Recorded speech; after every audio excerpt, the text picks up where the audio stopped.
उपस्थित इस संस्था के आदरणीय अध्यक्ष श्री, अन्य उपस्थित अधिकारीगण, आदरणीय यहाँ आज के मुख्य अतिथि श्री ठक्कर साहब, श्रीमती नायक, अन्य उपस्थित अध्यापकगण, उपस्थित माताओं, बहनों एवं भाइयों, आज का विषय रखा गया है आधुनिक मानव शांति की खोज में।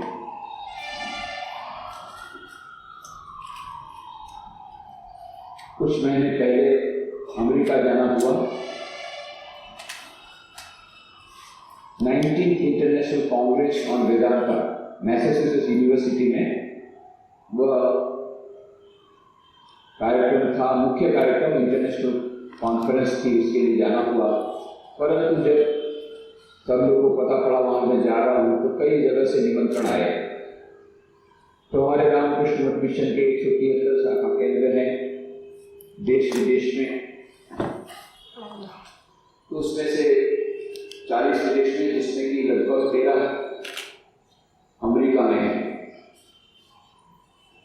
तो वहां से भी निमंत्रण आए थे और भी कई संस्थाओं से निमंत्रण आए। स्वामी विवेकानंद जी स्वयं अमेरिका में कई वर्षों तक रहे, 3 वर्ष तक रहे, फिर बाद में फिर 1799 में गए। तो वो जहां जहां गए थे, जहां जहां उनकी चरण धूलि पड़ी थी, उसको देखने का मुझे बहुत ही यह आनंद लेने की इच्छा थी। और मैं समझ रहा था ये भी तीर्थभूमि है कि जहाँ स्वामी विवेकानंद जी जैसे महान विभूति जी की चरण धूलि पड़ी। तो 100 से अधिक जगह पर मैं गया, केवल 1.5 महीना ही मेरे पास था, फिर समझ गया। और कई 20 जगह पर उन्होंने व्याख्यान रखे, जो मुख्य इंटरनेशनल कॉन्फ्रेंस के अलावा। ये 20 में से 12 जगह उन्होंने विषय रखा था happiness in peace in everyday life. सभी जगह उनको एक ही विषय आपने कहा कि भाई ये विषय तो मैंने वहां वाशिंगटन डीसी में दे दिया, तो बोले नहीं, हमको यहाँ पर न्यूयॉर्क में भी यही विषय चाहिए और प्रोविडेंस में भी, जहां जहां गया सब जगह पर उनको यही विषय चाहिए, हैप्पीनेस एंड पीस, आधुनिक मानव शांति की खोज में है। सब जगह वो आधुनिक मानव उसी विषय पर वो रखना चाहते हैं। उस विषय पर जो गुजराती पुस्तक उसकी तो 1 लाख प्रतियां छप गई और इंग्लिश की भी बहुत सारी प्रतियां छप गई और कई बार तो अमेरिका में फिर से मुझे भेजना पड़ा। तो चारों ओर यही बात है, सब शांति चाहते हैं, आधुनिक मानव शांति की खोज में। 2004 में जब सेकेंड इंटरनेशनल कॉन्फ्रेंस और डिजास्टर मैनेजमेंट में गया तो वहाँ पर कॉवेंट्री में वो कॉन्फ्रेंस थी। तो कॉवेंट्री में श्री कृष्ण मंदिर है, तो उनके मैनेजिंग ट्रस्टी ने कहा कि भाई जब आप कॉवेंट्री आ गए तो हमारे मंदिर में भी आप प्रवचन दीजिए। और मुझे जाना आवश्यक इसलिए था, भूकंप राहत कार्य के रूप में हम लोगों ने 20 करोड़ रुपए इकट्ठा किया था। 81 स्कूल बिल्डिंग बनाई थी, उसमें से एक स्कूल बिल्डिंग का पूरा खर्चा 8 लाख रुपए इन्होंने दिया था श्री कृष्ण मंदिर में। इसलिए ये मेरा कर्तव्य था।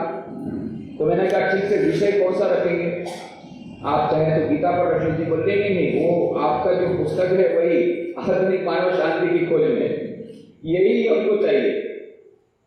फिर वहां से गया मैं लेस्टर तो मानो हमको लगता है कि मानो भारत में आ गए। सभी जगह जितनी दुकानें सब गुजराती, पूरे बाजार में सब गुजराती, 70,000 फैमिलीज है वहां लेस्टर। तो लेस्टर में 2 मंदिर है, दोनों मंदिर में उन्होंने मेरा सब प्रवचन रखा, एक ही विषय। मैं कहा भाई सुबह मैंने ये विषय पर बोला है, तो नहीं हमको एक ही विषय चाहिए, कैसे शांति मिले। वहां से गया लंदन, तो लंदन में एक कड़वा पटेल हॉल में Asian foundation for health UK ने प्रवचन रखा था, बहुत बड़ा हॉल है, विषय वही आधुनिक मानव शांति की खोज। वहां से हॉलैंड गया, यूके से हॉलैंड गया, जर्मनी गया, तो जर्मनी में आध्यात्मिक शिविर रविवार था। तो किस विषय पर बोले, एक ही विषय, स्ट्रेस मैनेजमेंट। सबको वही टेंशन है, सबको शांति चाहिए। चारों ओर जहां भी जाते हैं, भारत में भी जहां जहां मैं जाता हूँ, सबसे अधिक इसी विषय पर वो रखना चाहते हैं। आज भी मैं कॉलेज में गया था, रामदेव बाबा इंजीनियरिंग कॉलेज में, तो अधिकांश प्रश्न जो विद्यार्थी को आए तो बस वही टेंशन वाले कि हम टेंशन में हैं।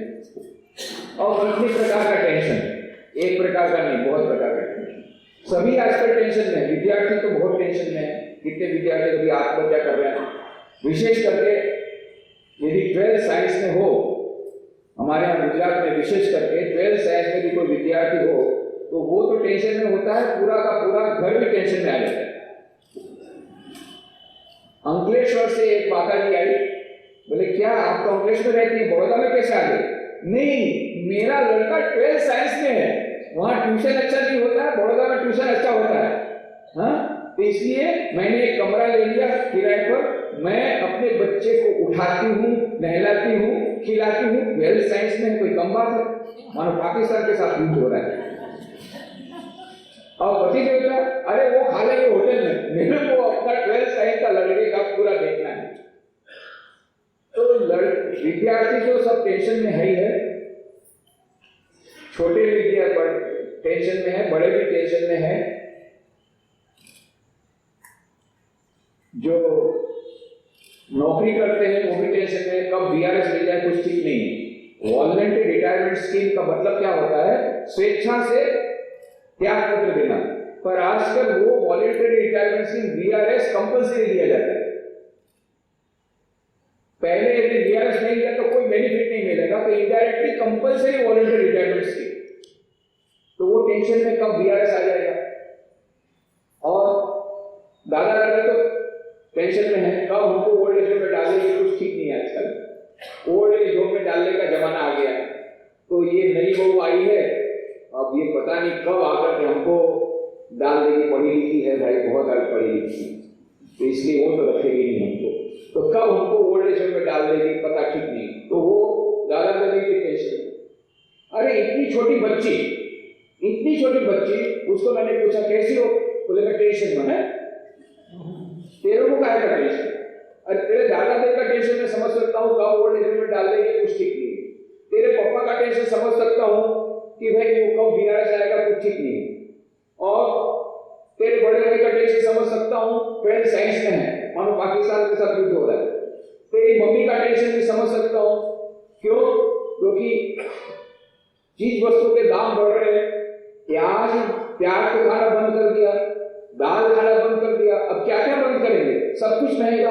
80 रुपए की दाल, 60 रुपए की प्याज, यहाँ का भाव मेरे को पता नहीं है, बड़ौदा का बताओ। सब चीज वस्तु के दाम बढ़ रहे हैं।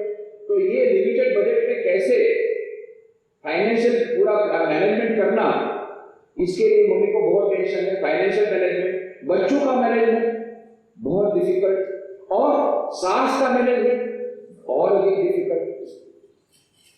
ये सब का मैनेजमेंट, पति देवता का मैनेजमेंट, ये सब मैनेजमेंट करने के बाद सबसे बड़ा मैनेजमेंट, जो सबसे बड़ा डिफिकल्ट है, वो है काम वाली का मैनेजमेंट। काम वाली नीति। एक माता जी ने मुझे फोन किया, स्वामी जी मुझे जल्दी से काम वाली दीजिए, नहीं तो मैं आत्महत्या करूंगी। तो मैं कहां से काम वाली लाऊंगा? अब यहाँ का नागपुर का मुझे पता नहीं है, कई शहरों में गया, वहां सबसे बड़ा प्रॉब्लम है काम वाली नीति नहीं। ये प्रॉब्लम अमेरिका में नहीं, क्योंकि अमेरिका में कोई काम वाली रखता ही नहीं, रख भी नहीं सकता है।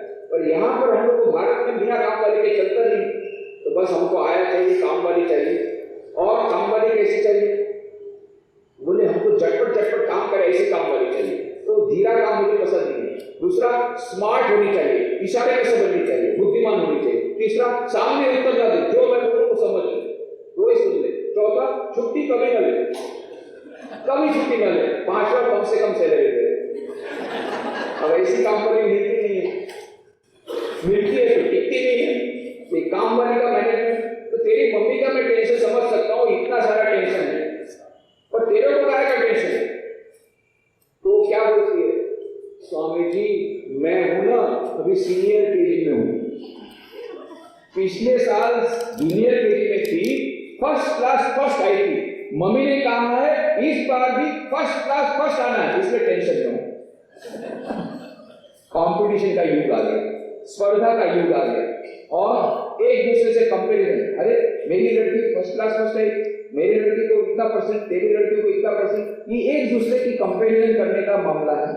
और फर्स्ट क्लास फर्स्ट आना, ये करना है, वो करना है, कंपटीशन की भावना, स्पर्धा की भावना आ गई। दूसरा जनरेशन गैप आ गया। एल्विन टॉफलर ने फ्यूचर शॉक नाम के ग्रंथ में लिखा था कि हमारी सोसाइटी इतनी जल्दी चेंज हो रही है, परिवर्तन इतना अधिक हो रहा है कि भविष्य में ये शॉक सहन नहीं कर सकेगा ये समाज। और सचमुच ही ये समय आ गया है।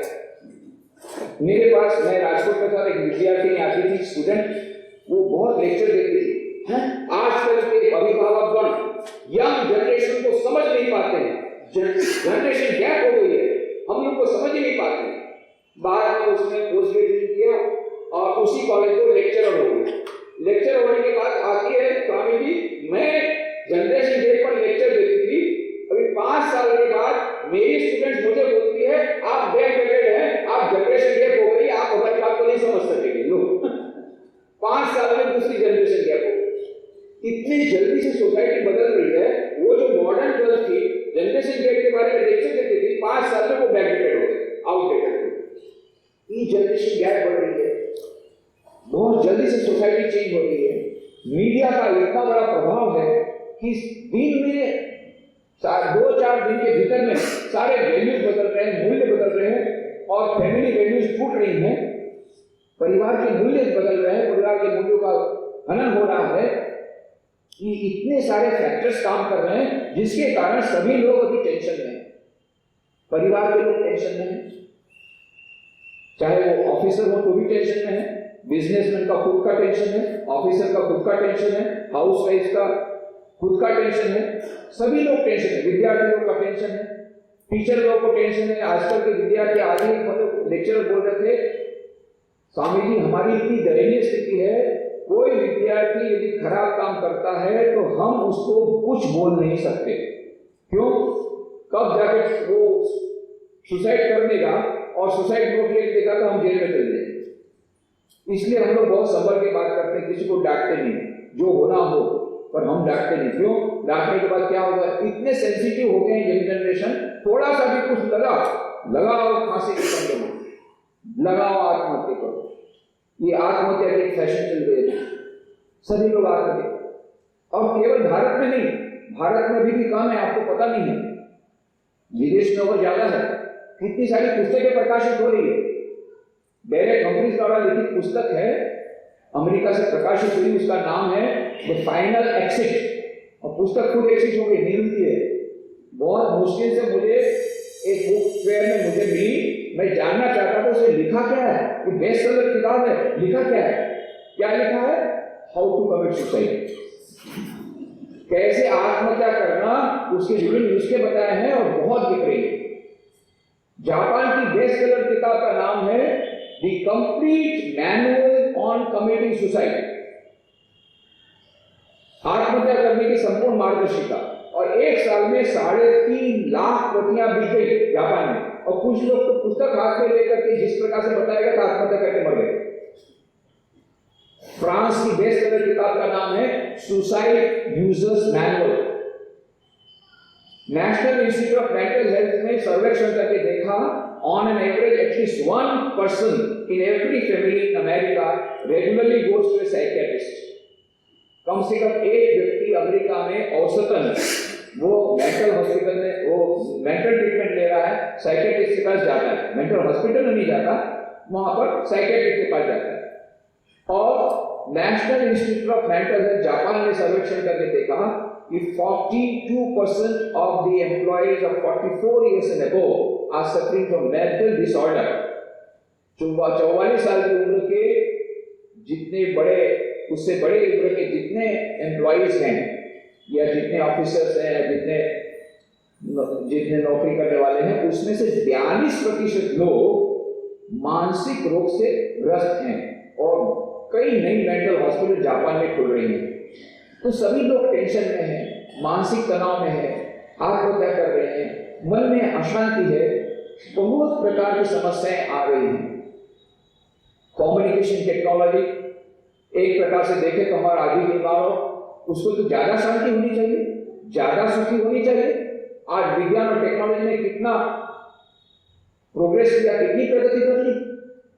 किसी ने बहुत सच कहा कि आज मनुष्य आकाश में उड़ सकता है, चंद्रमा तक पहुंच गया, मंगल पर पहुंचने की तैयारी है, सबमरीन के द्वारा गोता लगाना सीख लिया, तो पृथ्वी पर शांतिपूर्वक रहना नहीं सीखा, पृथ्वी पर शांतिपूर्वक चलना नहीं सीखा। उड़ना सीख लिया, गोते लगाना सीख लिया, पर मनुष्य पृथ्वी पर चलना नहीं सीखा। यह विडंबना है। साइंस एंड टेक्नोलॉजी कितनी आगे बढ़ गई। आगे हमारे पास ये कुछ कंफर्ट्स नहीं थे, कंप्यूटर आया, टीवी आया, मोबाइल आया, कितनी प्रकार की हमारे पास यंत्र आ गए, सामग्रियां आ गई, परंतु मन में शांति नहीं है। हम क्या ज्यादा सुखी हैं? हमारे 100 साल पहले, 50 साल पहले जो लोग थे समाज में, क्या हम उनसे ज्यादा सुखी हैं? चारों ओर हम देखते हैं सुख तो ज्यादा नहीं बढ़ा। साइंस टेक्नोलॉजी में इतना डेवलपमेंट हुआ, कम्युनिकेशन टेक्नोलॉजी इतनी आगे बढ़ गई है कि आप अपने किसी मित्र के साथ बहुत अच्छी तरह कम्युनिकेट कर सकते हैं। हजारों मील दूर है, हजारों मील दूर विदेश में, न्यूयॉर्क या लंदन, स्विट्जरलैंड, कहीं भी हो, हजारों मील दूर आपका जो मित्र है उसके साथ आप अच्छी तरह कम्युनिकेट कर सकते हैं ISD के द्वारा, मोबाइल के द्वारा, सोफा पर बैठे बैठे बढ़िया आप कम्युनिकेट कर सकते हैं। पहले तो यहां से मुंबई आपको कॉल करना पड़ता था, चिल्लाना पड़ता था, ट्रम्प कॉल, और अब एकदम ऐसा लगता है बहुत साफ आवाज सुनाई देती। क्यों? सैटेलाइट के द्वारा कम्युनिकेशन होता है।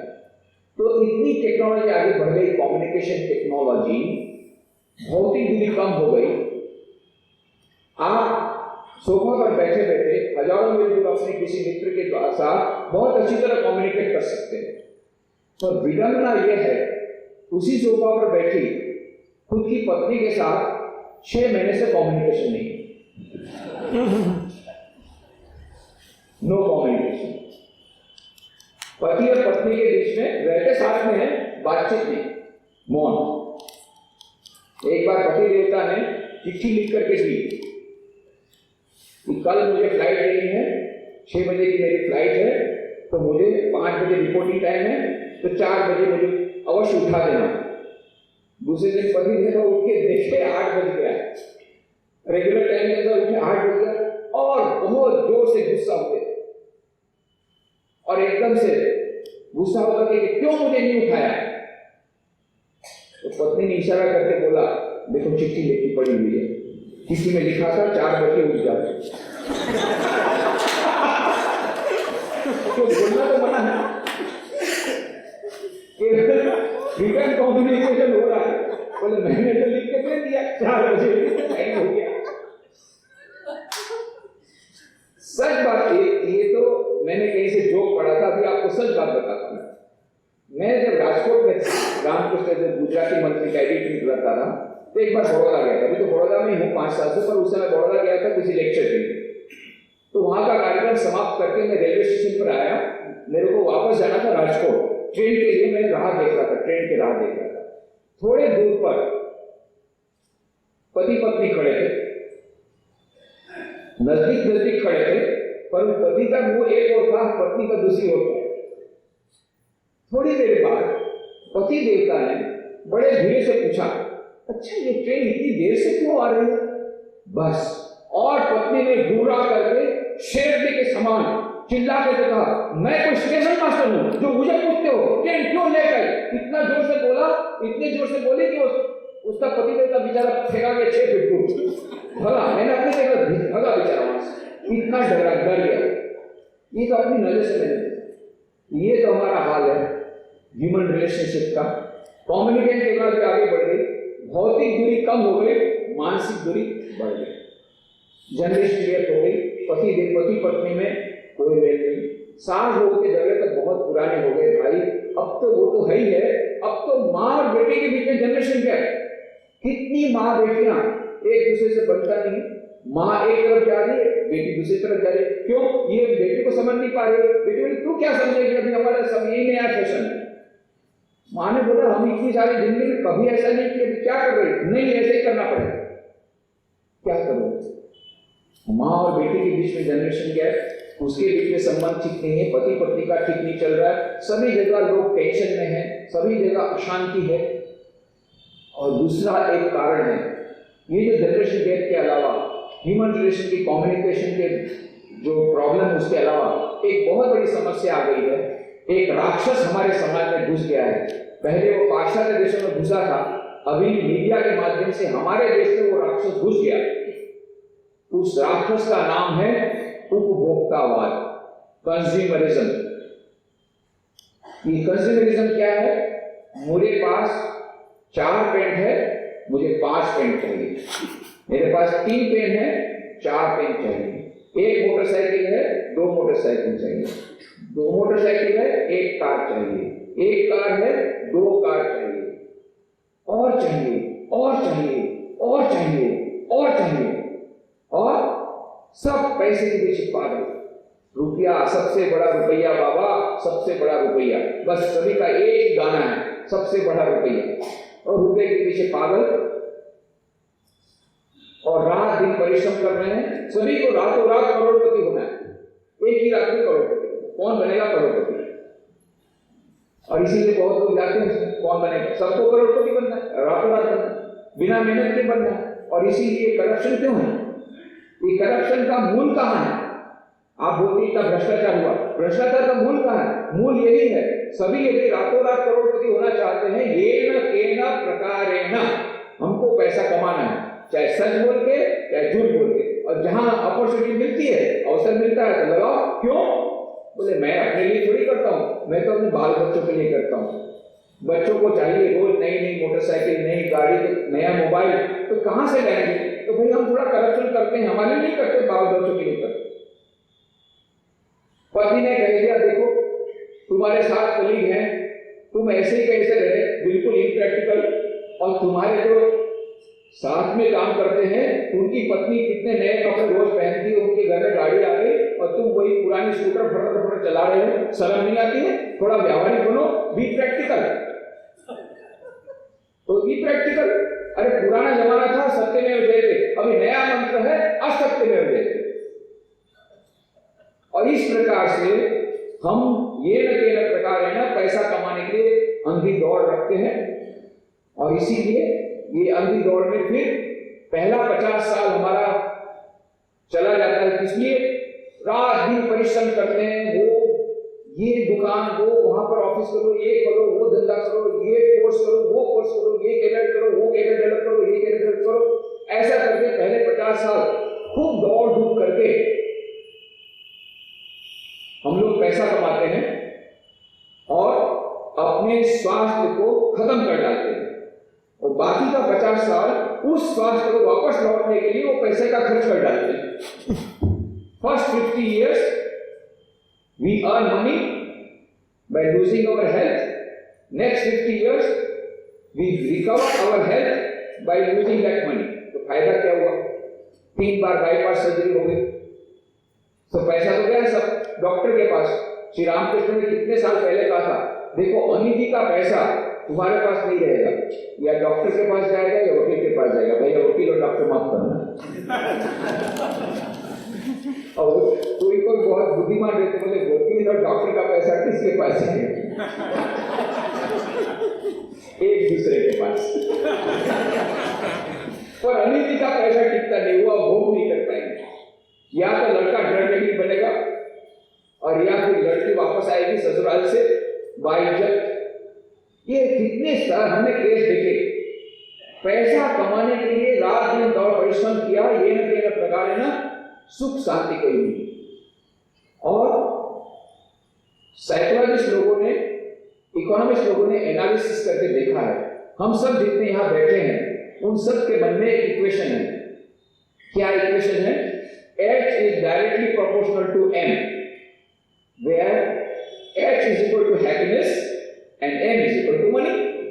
हमारे जीवन में जितना पैसा आएगा उतना हम सुखी बनेंगे, ये हमारे मन में लिखा हुआ है। और इसीलिए रात दिन दौड़ रहे हैं, पैसा पैसा पैसा और पैसे के पीछे पागल हो रहे हैं।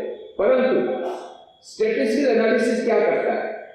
स्टैटिस्टिक्स के अनुसार यदि हम देखें तो इस पूरे संसार में 3 देश ऐसे हैं जहां की पर कैपिटा इनकम सबसे अधिक है। अमेरिका, जापान और स्वीडन। अमेरिका की तो बहुत कम हो रही है, रिसेशन आ रहा है, पर अभी भी पर कैपिटा इनकम में आगे है। तो per capita income America, Japan और स्वीडन, 3 देश ऐसे हैं जहां सबसे अधिक आत्महत्या बढ़ रही है। वो 3 देश के नाम हैं अमेरिका, जापान और स्वीडन। और 3 देश ऐसे हैं जहां सबसे लोग अधिक से अधिक संख्या में मानसिक रूप से पागल हो रहे हैं, मन में अशांति इसलिए, और वो देश के नाम है अमेरिका, जापान और स्वीडन। तो इक्वेशन क्या हुआ? H is inversely proportional to M। जिस देश में जितना ज्यादा पैसा है तो वो देश में उतने लोग मानसिक रूप से अस्वस्थ हैं, मानसिक रूप से अशांत हैं और दुखी नहीं रहते। क्यों आत्महत्या करते? दुखी नहीं रहते, क्यों मानसिक रूप से पागल होते?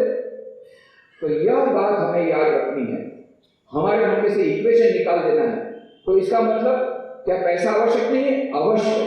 इकोनॉमिस्ट लोगों ने कहा, एक ग्राफ बनाया है, हैप्पीनेस कर्व। हैप्पीनेस कर्व है, it goes up and up. जितना आपके जीवन में पैसा आएगा उतना हैप्पीनेस कर्व ऊपर जाएगा। कब तक? जब तक आपके जीवन में रोटी, कपड़ा, मकान का बंदोबस्त नहीं हो गया। जहां एक बार रोटी, कपड़ा, मकान का बंदोबस्त हो गया, उसके बाद वो ऊपर नीचे जाता है। जितना पैसा अधिक आएगा उतने ज्यादा दुखी होंगे। बेसिक नेसेसिटीज, जीवन की मूलभूत जो आवश्यकता है, परिपूर्ण होने के बाद जितना पैसा आएगा सब आपको ज्यादा से ज्यादा दुख आएगा। आप देख लीजिए, आप अपने जीवन में देख लीजिए, पड़ोसी के जीवन में देख लीजिए। बाहर से तो बहुत लगता है कि बहुत सुखी हैं, कितनी बड़ी नई गाड़ी आई है, लेटेस्ट मॉडल की गाड़ी, कितने सुखी हैं, परंतु उनको पूछ के देखिए उनके जीवन में कितना दुख। हमारे पास सभी लोग काउंसलिंग के आते हैं, इसलिए हमको पता पड़ता है कौन बाहर से बहुत अच्छे दिखते हैं, भीतर से सब दुखी हैं, सब काउंसलिंग के लिए आते हैं, इसलिए हमको बड़ा पता है। और इकोनॉमिस्ट को क्यों पूछे? आप उनको पूछिए, हमारे पास काउंसलिंग के लिए निराशा, हताशा, आत्महत्या के इरादे से आने वाले, हताशा निराशा से होने वाले, या जो लोग दुखी हैं, हमारे पास जो आते हैं सलाह लेने के लिए, उसमें अधिकांश लोग पैसे वाले होते हैं। पैसे वाले माफ करना, गरीब लोगों को मन में दुख नहीं है, उनको खाने को नहीं है, 2 रोटी के बदले 1 रोटी खा के बहुत आनंद है, बहुत आनंद है। और जिनके पास ज्यादा है वही लोग दुखी क्यों? उनको और ज्यादा चाहिए। और असंतोष की तो कोई सीमा नहीं है, जितना लगेगा उतना बढ़ता जाएगा। ये मनुष्य जीवन की ये विडंबना है। एक नाव में एक मछली पकड़ने वाला सो रहा था, दोपहर का समय था। भारत में सब कुछ चीजें बहुत महंगी है, एक चीज बहुत सस्ती है जो विदेश में महंगी है, वो है कंसल्टेंसी। हमारे यहाँ फ्री कंसल्टेंसी वाले बहुत है, आप नहीं चाहेंगे तो भी आपको जबरदस्ती सलाह देंगे, रास्ते में पकड़ करके आपको सलाह देंगे, और उनके पास सभी चीज का सलाह है। आपकी सास के साथ सास बहू के झगड़े कैसे निपटाने चाहिए, वहां से लेकर के आपको भी सर्दी हुई तो कौन सी दवाई लेनी चाहिए, वहां से लेकर के कहाँ एडमिशन करना चाहिए, वहां से लेकर के बच्चे को कहाँ एडमिशन, तो सभी प्रकार की वो सलाह आपको देकर के रहेंगे, छोड़ेंगे नहीं, रास्ते में मिलेंगे। ये मुफ्त सलाह देने वाले बहुत होते हैं। ऐसा मुफ्त सलाह देने वाला एक बैठा था समुद्र के किनारे, उसने पूछा, अभी दोपहर का समय है तो मछली क्यों नहीं मारता? मछली मारने वाले को पूछा, तो मछली उगाने वाले ने सोते सोते कहा, बाबूजी बात ऐसी है, आज सुबह सुबह में बहुत बड़ी मछली आ गई जाल में, तो मैंने उसको बेच दिया, उससे मुझे बहुत पैसा मिला, तो आज मुझे आज के लिए जितना आमदनी करना था तो पूरा तो हो गया, मेरा कोटा पूरा हो गया, अभी आराम फरमा रहा हूं। उसने कहा, अरे इसमें भी कोई कोटा सिस्टम होता है, और मछली मारता और पैसा मिलेगा। तो बाबूजी और पैसा का करूंगा क्या? आज के लिए मुझे जितना पैसा मिलना था वो तो मुझे मिल गया, तो एक ज्यादा पैसा मिलते क्या करूंगा? अरे उसको बचा के रखना, डिपॉजिट करना। ये कभी उसने सुना ही नहीं था, डिपॉजिट किसको बोलते हैं, जमा किसको बोलते हैं, पैसा बचाना किसको बोलते हैं। अरे बचा के क्या करूंगा? अरे बचा के डिपॉजिट बढ़ जाएगा तो इससे बड़ी नाव खरीद लेना, इससे बड़ी नाव खरीदेगा तो और समुद्र के और अंदर तक जा सकेगा, और बड़ी बड़ी मछलियां आएगी, उसको बेच करके और पैसा आएगा। अरे उस पैसे का क्या करना? फिर से बचाना, फिर डिपॉजिट करना, फिर 2 नाव लेना, 4 नाव लेना, एक बहुत बड़ी जॉइंट स्टॉक कंपनी का, बहुत बड़ी कंपनी का फ्लीट तुम्हारे पास हो जाएगी, बड़ी कंपनी का तू सीईओ बन जाएगा, चीफ एग्जीक्यूटिव ऑफिसर। और फिर तो क्या तेरे पास आएगा, तो बड़ी कंपनी का मालिक बन जाएगा, फिर बिजनेस करना और पैसा ही आएगा, पैसा ही। फिर वो पैसा का क्या करूंगा, तो बहुत सारा पैसा आएगा, तब रिटायरमेंट कर लेंगे। और उसके बाद में मैं तुझे बताऊंगा कि वो पैसे का इन्वेस्टमेंट कैसे करना। मेरे पास सब इन्वेस्टमेंट की पूरी टेक्नोलॉजी है, तो मैं तुमको बताऊंगा कहाँ इन्वेस्टमेंट करना। सभी कंपनियों के शेयर मार्केट के रेट सब कुछ मेरे पास है। मैं तुझे बताऊंगा कहाँ पर इन्वेस्टमेंट करना। उस प्रकार से तू इन्वेस्ट करेगा तो तेरे को प्रति महीना फिक्स एक इनकम आएगी। वो फिक्स इनकम जब आएगी, अरे तो तू चैन की नींद सो सकेगा। अरे मैं तो चैन की नींद सोया था, आप ही ने उठाया।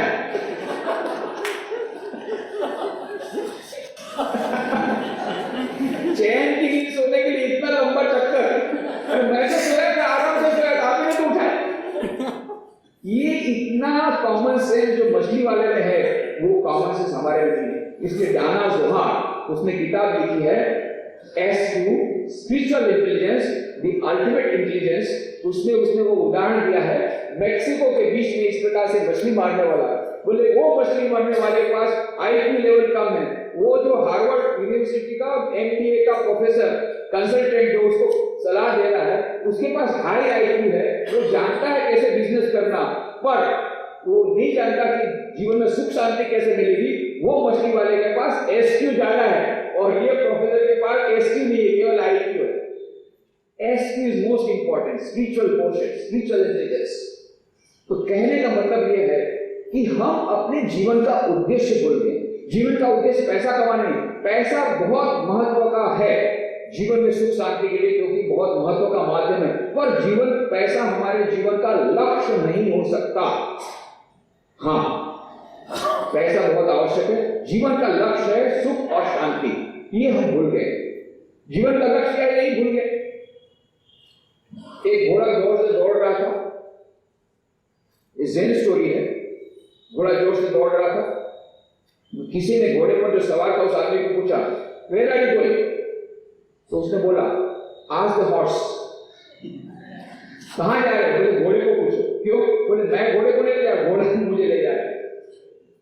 हम जीवन को नहीं जी रहे, जीवन हमको जी रहा है। सभी लोग पैसे के पीछे पागल, हम भी पैसे के पीछे पागल। भेड़ जैसा का दल है, सभी लोग कैरियर डेवलप के पीछे, हम भी कैरियर डेवलपमेंट के पीछे। सभी लोग मोबाइल के पीछे, हम लोग भी मोबाइल। सभी लोग जैसा कर रहे हैं, हम लोग जा रहे हैं। सभी गड्ढे में जा रहे हैं, हम भी गड्ढे में जा रहे हैं।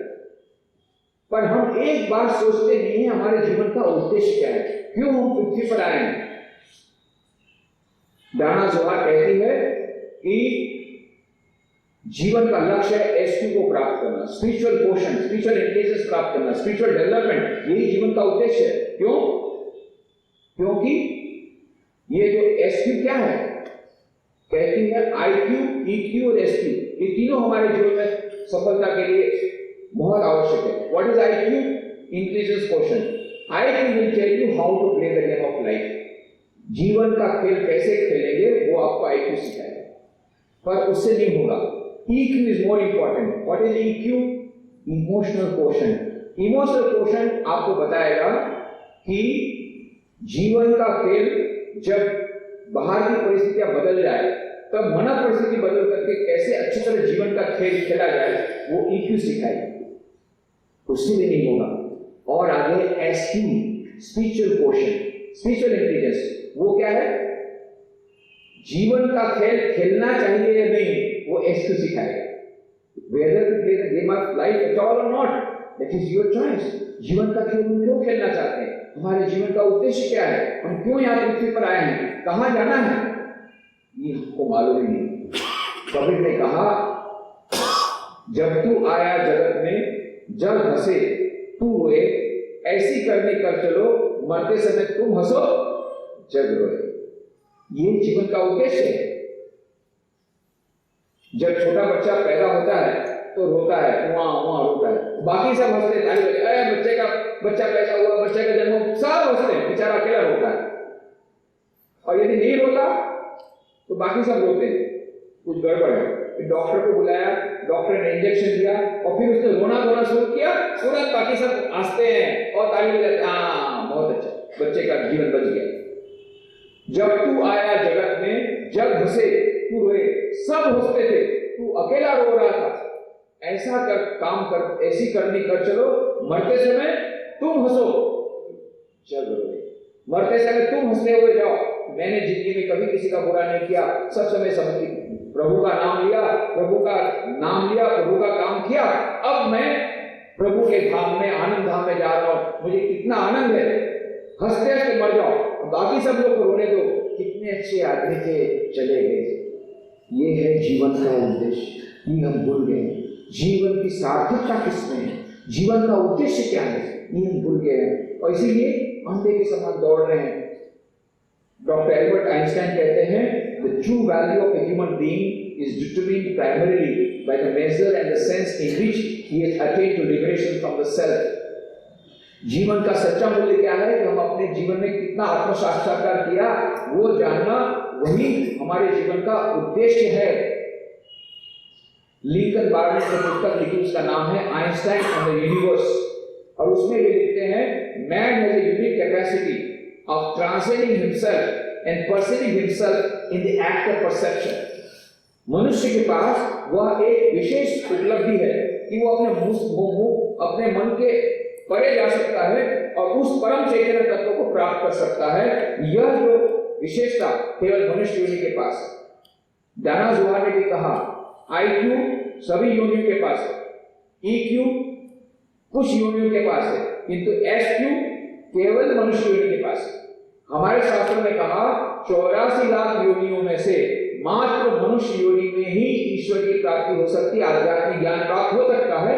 और मॉडर्न साइंस कहता है नहीं 84 लाख योनियां नहीं है, 1 करोड़ 25 लाख योनियां, तो ज्यादा अंतर नहीं है। देखिए आजकल क्लोनिंग वगैरह हो रहा है, फिर भी 1 करोड़ 25 लाख और वहां पर 84 लाख योनियां, ज्यादा डिफरेंस नहीं है। जो भी हो, 84 लाख योनियां हो या 1 करोड़ 25 लाख योनियां मॉडर्न साइंस के अंदर हो, पर मॉडर्न साइंस यही कहता है 1 करोड़ 25 लाख योनियां मात्र मनुष्य योनि के पास SQ है, स्पिरिचुअल इंटेलिजेंस, और किसी योनि के पास नहीं। आध्यात्मिक ज्ञान केवल मनुष्य योनि के पास ही हो सकता है। हम सबके पास फर्स्ट क्लास AC का फ्री पास है, और हम लोग ट्रैवल कर रहे हैं फर्स्ट क्लास AC में नहीं, सेकंड क्लास AC में नहीं, थर्ड क्लास AC में नहीं, थर्ड क्लास स्लीपर में नहीं, ऑर्डिनरी पैसेंजर अनरिजर्व कंपार्टमेंट में नहीं, वो जानवर को ले जाने के लिए कंपार्टमेंट है, उसमें हम लोग जा रहे हैं सभी लोग। सच बात है फर्स्ट क्लास AC का पास, मनुष्य योनि का पास है, पर जानवर का आनंद ले रहे हैं, बाकी तो कोई आनंद नहीं है, कोई आनंद नहीं ले रहे। मनुष्य पशु में अंतर क्या है? आहार निद्रा भय मैथुनच्च सामान्य वेतन पशु भी नराणाम धर्मो ही तेषाम अधिको विशेषण धर्मेण येना पशु भी समान। आहार निद्रा भय और मैथुन, ये 4 वस्तुएं कॉमन है मनुष्य पशु। मनुष्य भी सोता है, पशु भी सोता है, मनुष्य भी खाता है, पशु भी सोता है, और मनुष्य भी बच्चे पैदा करता है, जानवर भी बच्चे पैदा करते हैं, और मनुष्य भी भयभीत होता है, जानवर भी भयभीत होता है। तो डिफरेंस कहां, अंतर कहां? धर्म, धर्मो ही तेषाम अधिको विशेषः धर्मेण हीना पशु भी समान। यदि धर्म को निकाल दिया तो फिर मनुष्य पशु में कोई अंतर नहीं। और आज यही हुआ है, हमने धर्म को अपने जीवन से निकाल दिया, आध्यात्मिकता को जीवन से निकाल दिया, केवल पैसे के पीछे पागल, भोगवादी एटीट्यूड, पाश्चात्य का संस्कृति का अंधा अनुकरण करके हम पैसे के पीछे पागल हो रहे हैं, भोगवादी बन रहे हैं, उपभोक्तावादी बन रहे हैं। सभी जगह उन्होंने सिंहनाद किया, सभी जगह सिंहनाद, ऐसे ऐसे ओजस्वी भाषण उन्होंने दिए। ये सब भाषण lectures from Colombo to Almora, ये पुस्तक में निमग्न है स्वामी, और हिंदी में उस पुस्तक का नाम है भारतीय व्याख्यान, मराठी में उसका अनुवाद हुआ है, सभी भाषा का अनुवाद हुआ। और ये भाषणों में स्वामी विवेकानंद ने प्रत्येक जगह सिंहनाद किया, और वहां पर उन्होंने कहा हमारा प्रस्तुत कार्य क्या है, my plan of campaign. Madras में उन्होंने कहा मेरी समर योजना, माय प्लान ऑफ कैंपेन, मैं कैसा युद्ध करना चाहता हूं। युद्ध की भाषा में उन्होंने कहा मेरी प्लान ऑफ कैंपेन, मेरी समर योजना, किस प्रकार से युद्ध करना चाहता हूं, और फिर भारत का भविष्य, फ्यूचर ऑफ इंडिया, इन सब विषयों पर उन्होंने भाषण दिए। अद्भुत और तेजस्वी ओजस्वी भाषण, जहां जहां गए स्वामी जी ने आह्वान किया और कठोर कठोपनिषद का वो श्लोक उसको एक नया स्वरूप दिया। उत्तिष्ठत जागृत प्राप्यवरा निबोधत। और स्वामी जी ने उसका एक नए रूप से अनुवाद करके बोला, Arise, awake and stop not till the Lord is उठो, जागो और लक्ष्य प्राप्ति तक रुको मत। और सारा देश जाग गया। 1000 साल की गुलामी से सोया हुआ तमोगुण के चरम उत्कर्ष पर आया हुआ वो भारत, सोया हुआ भारत, 1000 साल से गहरी नींद में सोया हुआ भारत, पूरा भारत जाग गया। और स्वामी ने कहा उठो, जागो, घोर तमोगुण को छोड़ दो, अभी काम करने में लग जाओ, मुक्ति बाद में मिलेगी, अभी मुक्ति की बात परवाह मत करो, मुक्ति की परवाह मत करो, काम करो, कार्य करो, देशवासियों के कार्य करो, लोगों की गरीबी दूर करने के लिए कार्य करो, अशिक्षा को दूर करने के कार्य करो। ये कार्य करने का समय, कार्य करते मर जाओ, मैं तुम्हारे साथ हूं और मैं भी मर जाऊंगा तो भी मेरी आत्मा तुम्हारे साथ काम करेगी, पर तुम कार्य करो, कार्य करो, कार्य करो, work to death I am with you and when I am gone my spirit will work with you. Work, सबको काम में लगा दिया, घोर की निद्रा में से सारे देश को जला दिया और वो देश जागा। फ्रेंच मनीषी हॉवर्ड लोग कहते हैं ये जो उन्होंने बॉम्ब गिराए शिकागो जनसभा में, तो उन्होंने हिंसा के दर्द समझने के बॉम्ब गिराए, यहाँ भारत में उन्होंने जो ये रजोगुण के लिए जो बॉम्ब गिराए, सारे देशवासियों को जागरूक करने के लिए जो बॉम्ब गिराए, विचारों के बॉम्ब गिराए, वो बॉम्ब का कुछ प्रभाव पड़ा? हाँ पड़ा। 3 साल के बाद स्वामी विवेकानंद ने मात्र 39 वर्ष की उम्र में 4 जुलाई 1902 को उन्होंने शरीर त्याग किया। उसके 3 साल बाद जो बम आंदोलन हुआ, कितने क्रांतिकारी फांसी के फंदे में लटक गए, कितने क्रांतिकारियों ने अपना समस्त जीवन निवेदित कर दिया देश के लिए। ये सब परिणाम था स्वामी विवेकानंद की पुस्तकों का। अभी लेटेस्ट रिसर्च करके निकाला है Swami Vivekananda freedom movement of India. उसने उन्होंने कहा कि स्वाधीनता की सबसे पहली बात स्वामी विवेकानंद ने की। इतना ही नहीं, 1905 में बम आंदोलन हुआ, क्रांतिकारियों के घर में इंटेलिजेंस डिपार्टमेंट वहां छापा मारते थे, कोई बम है या नहीं देखने के लिए। कभी उनको बम मिलते थे, कभी नहीं मिलते थे। 2 बम सदे के मिलते, उनको से एक भगवत गीता की पुस्तक और एक स्वामी विवेकानंद का पुस्तक, ये 2 बम सब जगह मिलते। और इसीलिए इंटेलिजेंस डिपार्टमेंट ने ब्रिटिश गवर्नमेंट को लिखा, स्वामी विवेकानंद की पुस्तक पर यदि प्रतिबंध नहीं लाया जाएगा तो हम ये क्रांतिकारियों को थमा नहीं सकेंगे। और इस प्रकार से स्वामी विवेकानंद की पुस्तक, विशेष करके पत्रावली, बंगला में जो पत्रावली थी, उस पर प्रतिबंध लाने का प्रस्ताव भी इंटेलिजेंस डिपार्टमेंट किया था। उसका भी हमको डॉक्यूमेंट्री एविडेंस अभी मिला हुआ है। ये जो आग चिंगारी फैली बंगाल में, उसी चिंगारी के बाद 1857 में जो पहला पेड़ हुआ तो दबा दिया गया, पर 1905 में जो चिंगारी हुई वो चिंगारी सारे देश के बाद में प्रवाहित हुई। और फिर जब 1915 में महात्मा गांधी आए, तब उन्होंने लोकमान्य तिलक और गोपाल कृष्ण गोखले ने जो काम किया था उसको आगे बढ़ाया, उसे नया स्वरूप दिया। और बाद में 1942 में क्विट इंडिया मूवमेंट शुरू हुई और 1947 में स्वाधीन हुए। परंतु 1897 में स्वामी विवेकानंद ने कहा था, वे तो भविष्यवेता नहीं थे, युग दृष्टा थे। 1897 में उन्होंने मद्रास के भाषण में कहा था, 50 वर्षों के भीतर भारत स्वाधीन होगा। अप्रत्याशित रूप से किसी ने सोचा नहीं था कि बिना युद्ध किए कभी कोई भारत स्वाधीन हो सकता है। और स्वाधीनता की तो कल्पना किसने की भी नहीं थी। वे तो ब्रिटिश सरकार से थोड़ा सा अधिकार में चाहते थे पहले तो कांग्रेस वाले, परंतु स्वामी जी ने कहा 50 वर्षों के भीतर भारत स्वाधीन होगा। ठीक 50 वर्षों बाद भारत स्वाधीन हुआ 1947 में। स्वामी जी ने जो कहा युग विवेकानंद ने सब सच हुआ है। स्वामी जी ने कहा था कि नया रिवॉल्यूशन आएगा या चीन से या रशिया से, लोग समझते थे जर्मनी से आएगा क्योंकि वहां ऑर्गेनाइज्ड लेबर मूवमेंट थी, पर चाइना और रशिया से सोशल मूवमेंट शुरू हुई, वही कम्युनिस्ट मूवमेंट वहां पर शुरू हुई। स्वामी जी ने कहा था 1893 में जब ब्रिटिश लोग भारत छोड़ देंगे, ऐसी संभावना है कि चीन भारत पर आक्रमण करे। ठीक 1962 में चीन ने भारत पर आक्रमण किया। जो बातें कही थी स्वामी जी ने वो सब सच पड़ी है। एक बात सच होना भी बाकी है। कौन सी? स्वामी जी ने कहा था मद्रास के भाषण में India shall conquer the whole world by its spiritual power. Bharat समस्त विश्व पर विजय प्राप्त करेगा अपनी आध्यात्मिक शक्ति के द्वारा। Up India and conquer the whole world. Bharat उठो, जागो और समस्त विश्व पर विजय प्राप्त करो। वो ऐसा विजय नहीं चाहते थे, न्यूक्लियर पावर के द्वारा नहीं, युद्ध के द्वारा नहीं, आध्यात्मिक संस्कृति। क्यों? सारे विश्व को यदि बचाना है केवल आध्यात्मिक संस्कृति बचा सकेगी, और आध्यात्मिक का मात्र भारत में जिस प्रकार से है इस प्रकार से और कहीं नहीं है। और इसीलिए वे चाहते थे भारतीय आध्यात्मिक संस्कृति द्वारा समस्त विश्व पर विजय, समस्त विश्व के कल्याण के लिए, समस्त विश्व की शांति के लिए ये आवश्यक है कि भारत की जो सर्वधर्म समन्वय की भावना, भारत की वैश्विक प्रेम की भावना, भारत की वो आध्यात्मिक संस्कृति, उसका प्रचार प्रसार सारे विश्व में होगा, तभी विश्व बचेगा। इसलिए स्वामी जी ने कहा था, हे भारत उठो, जाओ और सारे विश्व पर विजय प्राप्त करो अपनी आध्यात्मिक संस्कृति के द्वारा।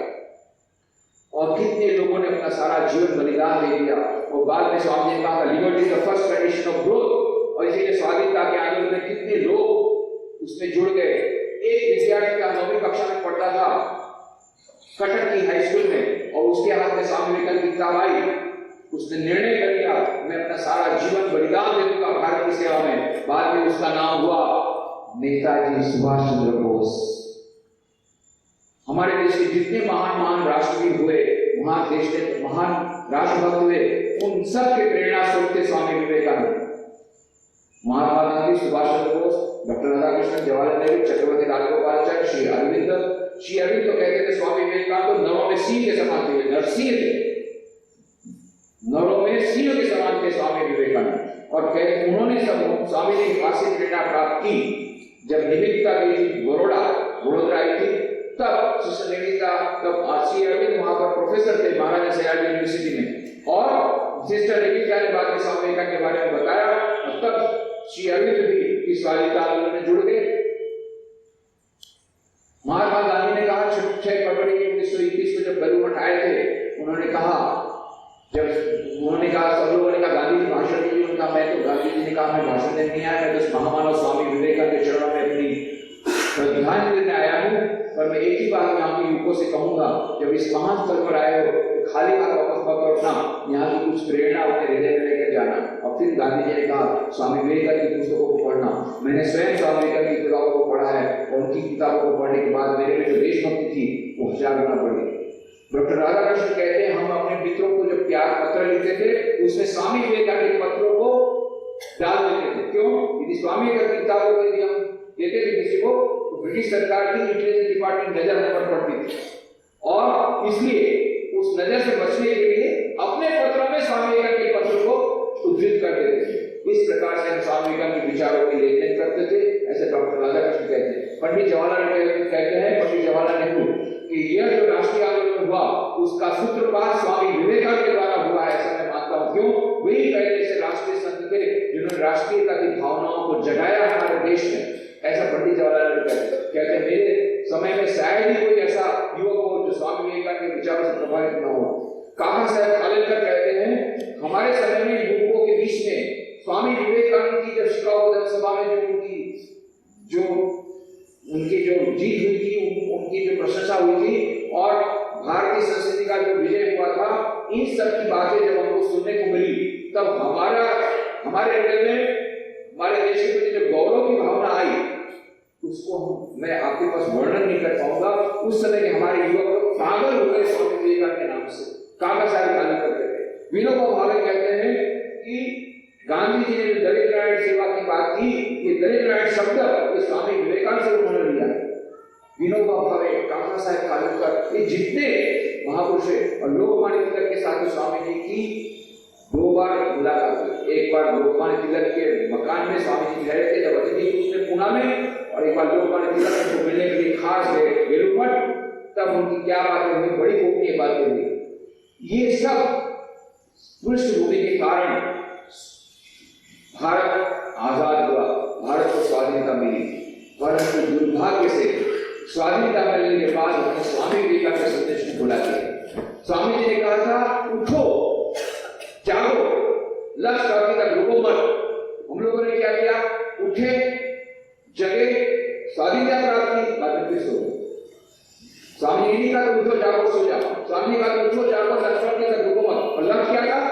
India shall conquer the world, Bharat समस्त विश्व पर विजय प्राप्त करेगा। यह होना बाकी है और हो रहा है, धीरे धीरे हो रहा है। मैं 2 दिन पहले वहां पर हमारे नागपुर के मठ में से बता रहा था किस प्रकार से आज भारतीय संस्कृति और आध्यात्मिकता सारे विश्व में प्रसारित हो रही है।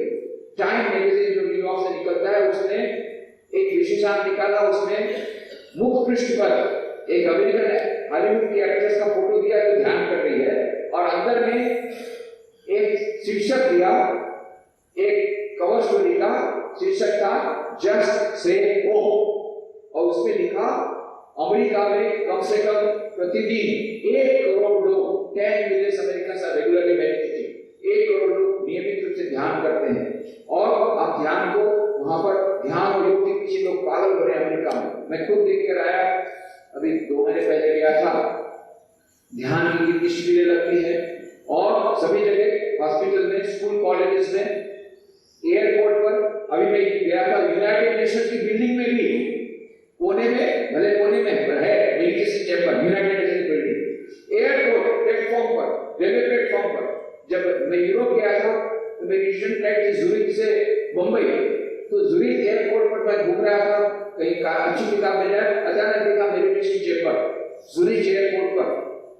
तो ये जो बातें, जो ध्यान और योग के पीछे आज अमेरिकन वासी, यूरोप वासी पागल हो रहे हैं। स्वामी विवेकानंद ने जो शब्द कहा था कि भारतीय आध्यात्मिकता सारे विश्व में प्रसारित होगी, और वो हो रहा है। भारत द्वारा समस्त विश्व को विजय प्राप्त हो रहा है। और साथ साथ में मैनेजमेंट के क्षेत्र में अभी Indian style of management, Vedantic style of management, Bhagavad Gita के श्लोक आजकल बड़ी बड़ी कॉर्पोरेट कंपनियों में अमेरिका में भी सुने जाते हैं। वेदांतिक स्टाइल ऑफ मैनेजमेंट वो लोग ले रहे हैं। क्यों? स्ट्रेस मैनेजमेंट के लिए। सभी लोग स्ट्रेस में है, टेंशन में है, और पाश्चात्य जो मॉडल है स्ट्रेस मैनेजमेंट को कार्य नहीं कर रहे हैं, इसलिए ध्यान और योग के पीछे आ रहे हैं। स्वास्थ्य के लिए, ब्लड प्रेशर को कम करने के लिए, बाईपास करने के लिए ध्यान के पीछे पागल हो रहे हैं। भले इसलिए भी तो पागल हो रहे, बाद में ईश्वर प्राप्ति के लिए आएंगे, पर ये भी तो कोई कम बात नहीं है, पर आ रहे ध्यान के पीछे पागल हो रहे हैं। इसलिए स्वामी विवेकानंद का जो सपना है धीरे धीरे सिद्ध हो रहा है। स्वामी विवेकानंद ने जो सिद्धांत दिया था उसका परिणाम निकल रहा है। परंतु स्वामी विवेकानंद ने जो कहा था कि सारे विश्व में भारतीय आध्यात्मिक संस्कृति का विजय प्राप्त होगा, वो हो रहा है। स्वामी जी ने कहा था भारत महान होगा, इतना महान होगा कि इसकी प्राचीन महिमा म्लान हो जाएगी, वो होना भी बाकी। अभी भी हमारा देश, अभी बहुत क्षेत्र में तो भारत आगे बढ़ गया। रिमोट सेंसिंग सेटेलाइट नंबर 1 बन गया, स्पेस टेक्नोलॉजी में 4था नंबर बन गया, साइंस एंड टेक्नोलॉजी में 4था नंबर हो गया सारे विश्व में, गेहूं के उत्पादन नंबर 1 हो गया, ध्यान दूध के उत्पादन नंबर 1 हो गया, information technology, bio technology, genetic engineering में 1 नंबर का हो गया। भारत आ रहा है, rising, India is rising, Bharat महान बन रहा है, कोई इसमें दो मत नहीं है।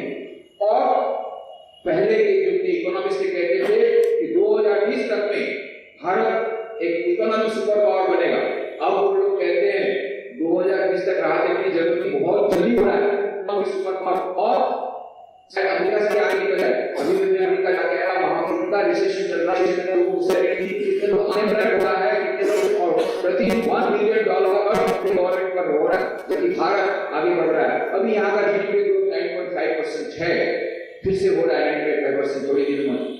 तो भारत आगे बढ़ रहा है, आर्थिक क्षेत्र में भी आगे बढ़ रहा है, सभी क्षेत्रों में आगे बढ़ रहा है। परंतु हमें भूलना नहीं चाहिए, आज भी 22% लोग गरीबी रेखा से नीचे हैं, उनको दो जून खाना नहीं मिलता, 35% लोग निरक्षर हैं। और इसीलिए स्वामी विवेकानंद की वो वाणी हमारी याद आती है, as long as millions of our people are living in ignorance and poverty, I want every penetrator who having been educated at their expense, there is not the least to them. जब तक हमारे देश के करोड़ों लोग भूखों से मर रहे हैं, भूख से मर रहे हैं, अशिक्षित हैं, तब तक मैं उस प्रत्येक शिक्षित व्यक्ति को गद्दार मानता हूँ, देशद्रोही मानता हूँ, जो उनके पैसों के बल पर शिक्षित हुआ है और उनके लिए कुछ काम नहीं कर रहा। टैक्स पेयर मनी से अभी आज सब शिक्षित हो रहे हैं, पर उनके लिए कुछ हम नहीं सोच रहे हैं, तो हम लोग सब गद्दार हैं, देशद्रोही है स्वामी जी की भाषा में। तो यह देशद्रोही नहीं बनना है। और दूसरी बात है, आज भ्रष्टाचार इतना बढ़ गया। ट्रांसपेरेंसी इंटरनेशनल ने सर्वे करके देखा सारे विश्व में 10 ऐसे महान देश हैं जहाँ सबसे ज्यादा भ्रष्टाचार है, और उसमें के एक देश का नाम है मेरा भारत माँ। और हम लोग सोचते थे 10,000 करोड़ रुपए का घास चारा कोई खा गया, बाबा रे बाबा कितना बड़ा भ्रष्टाचार। और बाद में जब कॉमनवेल्थ का ये निकाया 60,000 करोड़ का भ्रष्टाचार, उनको लगा वो तो कुछ नहीं था। और बाद में आदर्श सोसाइटी का जो भ्रष्टाचार हुआ, अरे बाबा रे बाबा, आदर्श सोसाइटी नाम है, आदर्श सोसाइटी। अब आदर्श सोसाइटी ये है, बाकी सोसाइटी का क्या हाल? आदर्श सोसाइटी का ये हाल है, बाकी सोसाइटी का क्या हाल होगा वो सोच लीजिए। और सत्यम यदि असत्यम होता है तो असत्यम का क्या होगा? चारों ओर भ्रष्टाचार। और अभी 1,86,000 करोड़ रुपए का भ्रष्टाचार सुनने के बाद लगता है इस नेक्स्ट क्या होगा? 1,86,000 करोड़ नहीं, 1,86,000 करोड़ रुपया। केवल 1,86,000 रुपया भी बहुत होता है, क्योंकि 1,86,000 करोड़ कितने सुनने लगते पता नहीं। वो मैथमेटिक्स वाले भी उसमें उनका माथा भी खराब हो जाएगा सुनने देते। 1,86,000 करोड़ रुपये बोला है। 16 अप्रैल 2003 को मैं राष्ट्रपति भवन में था, डॉक्टर APJ अब्दुल कलाम के साथ मेरी मुलाकात थी, मैं वहां पर गया हुआ था। हम लोगों ने एक सीडी बनाई थी। 13 फरवरी 2002 को आए थे डॉक्टर कलाम पोरबंदर, उस समय राष्ट्रपति नहीं बने थे। और हम लोगों ने जो गुजरात भूकंप राहत कार्य के भाग के रूप में 20 करोड़ रुपए के हिसाब से 20 करोड़ रुपए के खर्च से हमने जो 81 स्कूल बिल्डिंग बनाई थी, उसमें की एक स्कूल बिल्डिंग का उद्घाटन करने पोरबंदर आए थे। उसकी हमने उस समय उन्होंने 3,000 लोगों के साथ बातचीत की थी। उसकी जो हमने सीडी बनाई थी वो सीडी लेकर के गया। और देखिए बाद में थोड़ी देर बाद मैंने बातचीत करते हुए डॉक्टर कलाम आप तो भारत को महान बनाना चाहते हैं, India 2020 vision of the new millennium पुस्तक में आपने लिखा है कि इस प्रकार से बात काम करेंगे, योजना करेंगे तो भारत महान विकसित भारत हो जाएगा, डेवलप कंट्री हो जाएगा। आप भारत को विकसित भारत बनाना चाहते हैं, बहुत अच्छी बात है। स्वामी विवेकानंद भारत को महान बनाना चाहते थे, उसका उनके बाद जो प्लान था, हम लोग भी रामकृष्ण मिशन के द्वारा उसको अपने प्रकार से उसको चरितार्थ करने का प्रयत्न कर रहे हैं। पर मैं आपको एक बात बता देता हूं, आप कितनी भी पंचवर्षीय योजना, किसी भी प्रकार की पंचवर्षीय योजना कर लीजिए, वर्ल्ड बैंक से कितना भी पैसा ले आइए, पर हमारे देश के गरीब लोग गरीब रहेंगे, उनकी गरीबी दूर नहीं होगी। भाई स्वामी जी भाई क्यों? मैंने कहा for the simple reason, the former prime minister said if you put 1 rupee in the 5-year plan, only 50 paisa comes to the grassroots level farmer. I am afraid even 5 paisa is coming or not. पहले जो प्रधानमंत्री ने कहा था कि 1 रुपया पंचवर्षीय योजना में डालो तो 15 पैसा उस किसान के लिए जिसके लिए योजना है उस पर पहुंचता है, बाकी सब एक ऊपर से लेकर नीचे तक सब अपना जेब में भरते रहते। और मुझे लगता है 5 पैसा भी नहीं आता होगा, जब तक आगा तब तक वो किसान आत्महत्या करे। रोज आत्महत्या के हम लोग समाचार पढ़ते हैं। क्यों? उनकी योजना तो बहुत है, अच्छी सी योजना है, वर्ल्ड बैंक से बहुत पैसा है, पर पहुंचता नहीं, बीच में सब लोग खा जाते, खाना खाना खाना सब लोग खा रहे हैं। Swami ji what is the solution? समाधान तो बताइए। मैंने कहा ओनली वन सॉल्यूशन, एक ही समाधान। जो काम हमको 15 अगस्त 1947 को करना चाहिए था वो भी हमको करना पड़ेगा, जल्दी से करना पड़ेगा। कौन सा काम? स्वामी जी ने कहा था education, education, education alone is the Panacea of all our ills. शिक्षा, शिक्षा, शिक्षा हमारे सभी समस्याओं का एकमात्र समाधान है, शिक्षा। पर किस प्रकार की शिक्षा? स्वामी जी ने कहा what we want is man making education, character building education. हमें ऐसी शिक्षा चाहिए जिससे मनुष्य का निर्माण हो, चरित्र का निर्माण हो। और मैं कभी कहता हूं मजाक में, हम लोग दे रहे हैं राक्षस निर्माण वाली शिक्षा, terrorist making education, demon making education. बहुत जगह पर ऐसी है आपकी जैसी संस्था कि जहां पर इस प्रकार के राष्ट्रीयता के विचार हो और इस प्रकार के अच्छे मनुष्य निर्माण की शिक्षा की बातें हो। बाकी अधिकांश शिक्षा ऐसी शैक्षणिक संस्थाओं में केवल इंजीनियर बनो, डॉक्टर बनो, ये बनो, वो बनो, वैज्ञानिक बनो, पर मनुष्य निर्माण का शिक्षा की कोई बात उसमें नहीं है, चरित्र निर्माण वाली शिक्षा की बात नहीं है। और इसीलिए यही लोग बाद में IAS ऑफिसर बन करके, IPS ऑफिसर बन करके विभिन्न क्षेत्रों में जाकर के टेबल के नीचे से लेना ही सीखते हैं।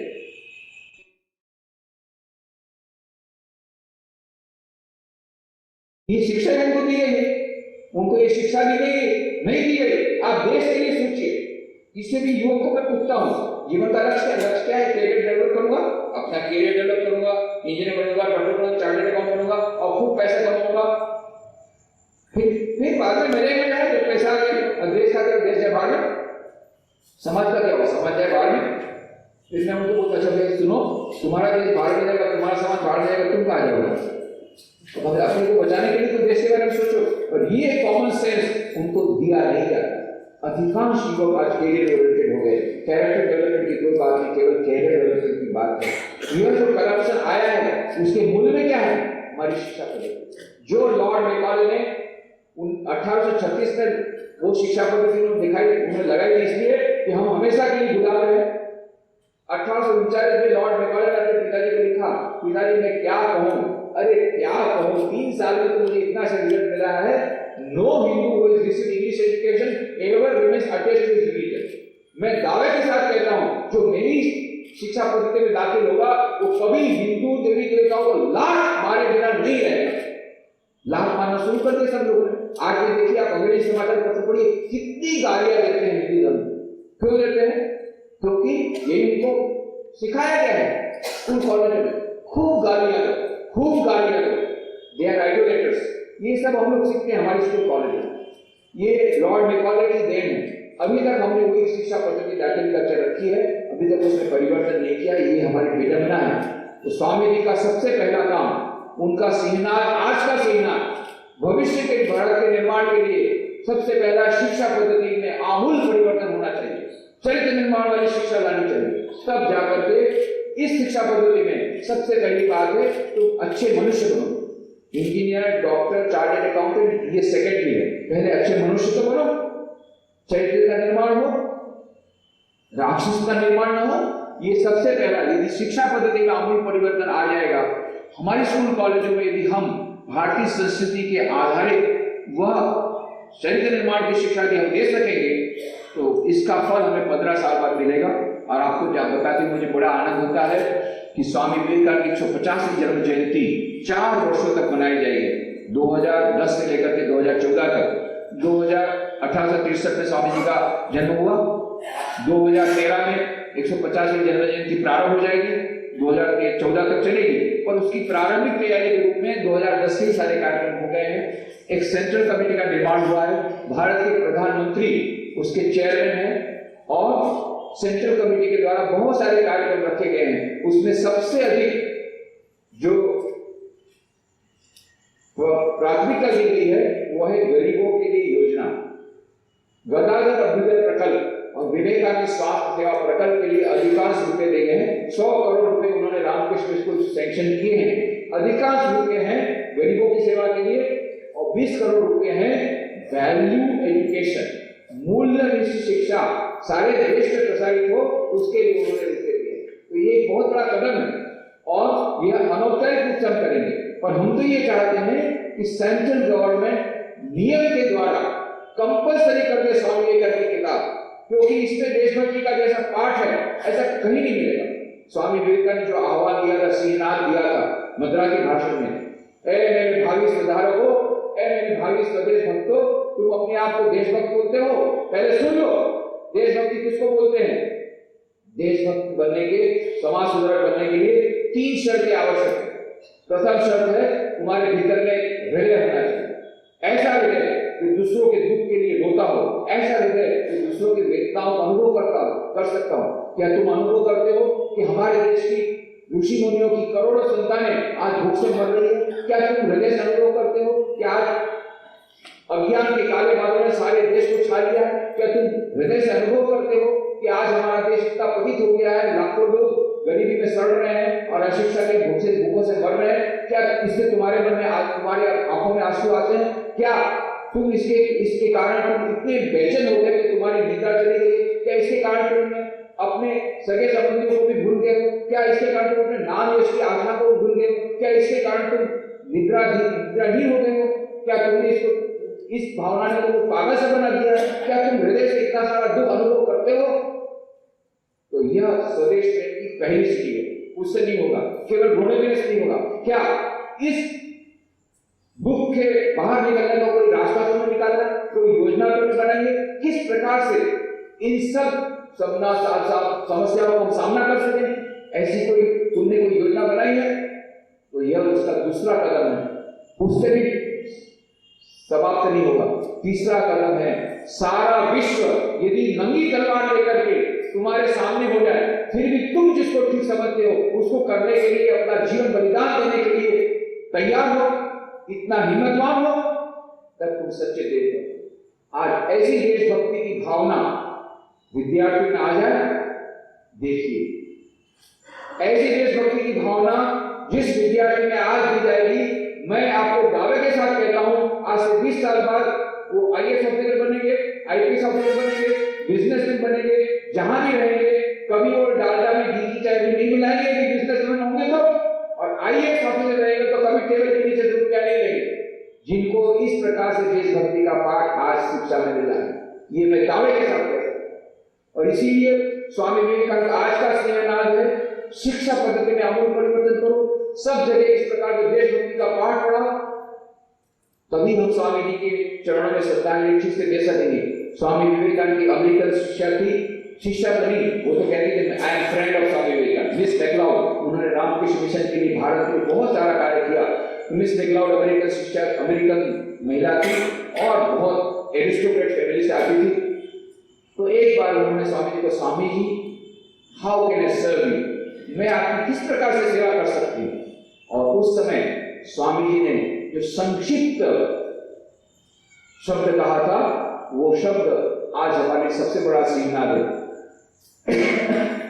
स्वामी जी ने क्या कहा? स्वामी जी ये नहीं कहा कि मेरी अच्छी गाड़ी ले आना, स्वामी ये कहा मेरे अच्छे वस्त्र ले आना। सेवा करने के तो बहुत सारे तरीके हैं। मिस मैकलाउड यही तो चाहती थी कि स्वामी जी बोले तो अमेरिका से बहुत अच्छी कुछ गिफ्ट ले आएगी, या फिर उनके लिए कुछ पॉकेट मनी रखेगी, या उनके लिए कुछ ऐसे कपड़े ले आएगी, यही तो वो चाहती थी। इसलिए मिस मैकलाउड ने पूछा, Swami ji how can I serve you, मैं कैसे आपकी अच्छी तरह सेवा कर सकती हूँ। तो स्वामी जी ने क्या उत्तर दिया? लव इंडिया, भारत को प्रेम करो, बस इसमें सारा मंत्र आ गया। यही स्वामी विवेकानंद का सबसे बड़ा सिद्धांत है। यदि हम स्वामी विवेकानंद को प्यार करते हैं, स्वामी विवेकानंद की श्रद्धा लेना चाहते हैं, स्वामी जी की सेवा करना चाहते हैं, स्वामी जी की हमारे पास एक ही अपेक्षा है, लव इंडिया, भारत को प्रेम करो। यदि भारत के लिए हमारे प्रेम आएगा, भारतीय आध्यात्मिक संस्कृति के लिए हमारे दिल में प्रेम होगा, यदि हम अपने देशवासियों को प्रेम करेंगे, कभी हम भ्रष्टाचार नहीं करेंगे, कभी हम इस प्रकार से ये काम नहीं करेंगे जिसके कारण देश अवनति हो जाए। और स्वामी विवेकानंद ने जो सपना संजोया था कि सारे विश्व में भारत सबसे महान राष्ट्र होगा, प्रत्येक क्षेत्र में भारत महान बढ़ेगा और बनेगा, और भारतीय आध्यात्मिक संस्कृति सारे विश्व में छा जाएगी, सारे विश्व में विश्व शांति आ जाएगी, सारे विश्व में सर्वधर्म समन्वय का संदेश आ जाएगा, टेररिज्म हमेशा के लिए खत्म हो जाएगा, आतंकवाद हमेशा के लिए खत्म हो जाएगा, सारे विश्व में शांति आ जाएगी। यदि भारतीय आध्यात्मिक संस्कृति का प्रचार प्रसार सारे विश्व में होगा, भारत महान बनेगा, विश्व गुरु बनेगा। स्वामी विवेकानंद का यह स्वप्न जो था, स्वामी विवेकानंद का स्वप्न अवश्य सिद्ध होगा। उसके लिए हमको, पर कब सिद्ध होगा वो हम पर अवलंबन है। स्वामी विवेकानंद युग दृष्टा थे, उनकी वाणी कभी विफल नहीं होगी, परंतु कितने जल्दी ये स्वप्न सिद्ध होगा ये हम पर आधारित है। हम यदि कठोर परिश्रम करेंगे, शिक्षा के क्षेत्र में आमूल परिवर्तन करेंगे, स्वामी विवेकानंद हमारे देश की जितनी समस्याएं हैं सबका समाधान किया है, पर उसके बारे में बोलने के लिए मेरे पास अभी समय नहीं है, पर मैं तो केवल एक सूत्र के रूप में आपको बता देता हूं, हमारे देश की वर्तमान एक भी समस्या ऐसी नहीं है जिसका समाधान स्वामी जी ने न दिया हो, जिसके बारे में स्वामी जी ने चेतावनी न दी हो। ऐसा कोई भी एक ऐसी समस्या हमारे देश में भी नहीं है। स्वामी विवेकानंद जी के ग्रंथों का गहन अध्ययन करेंगे, स्वामी विवेकानंद के पत्रों का गहन अध्ययन करेंगे, स्वामी विवेकानंद ने जो भारतीय व्याख्यान दी उनका गहन अध्ययन करेंगे, हमको हमारे देश की सभी समस्याओं का समाधान मिल जाएगा। और इस प्रकार से हमारे सबसे पहले हम अपने लिए जो कुछ कर सकते हैं हम करें, सरकार को जो करेगी, पर हम इतना तो कर सकते हैं, हम अपने चरित्र का निर्माण कर दें, हम अपने जीवन में देशभक्ति के पाठ लें, हम अपने परिवार के बच्चों को देशभक्ति का पाठ दें, हम अपने परिवार के बच्चों को स्वामी विवेकानंद की किताब पढ़ाएं, हम अपने स्कूल के बच्चों को स्वामी विवेकानंद की किताबें पढ़ाएं और देशभक्ति के पाठ पढ़ाएं। इस प्रकार से जितना हमारे साथ हो सकता है उतना करें। सरकार के द्वारा जो होगा बाद में होगा। इस प्रकार से चरित्र निर्माण द्वारा राष्ट्र निर्माण और राष्ट्र निर्माण द्वारा विश्व निर्माण, यह जो विवेकानंद का सिंहनाद है, वो सिंहनाद आज हम सुनेंगे, उसके अनुसार हम उसके अनुसार अपने जीवन में परिवर्तन लाएंगे, तब स्वामी जी के प्रति हमारी श्रद्धा की पूरी होगी। स्वामी विवेकानंद के चरणों में प्रणाम करते हुए उन सब के आशीर्वाद हम सब पर बरसे, उनके उपदेशों को अपने जीवन में ला करके अपना चरित्र निर्माण करके राष्ट्र निर्माण और विश्व निर्माण कर सके, इस प्रकार की प्रार्थना स्वामी जी के चरणों में करते हुए आप सबके प्रति शुभकामनाओं को प्रकट करते हुए मैं आपके पास से विदाई लेता हूँ। धन्यवाद।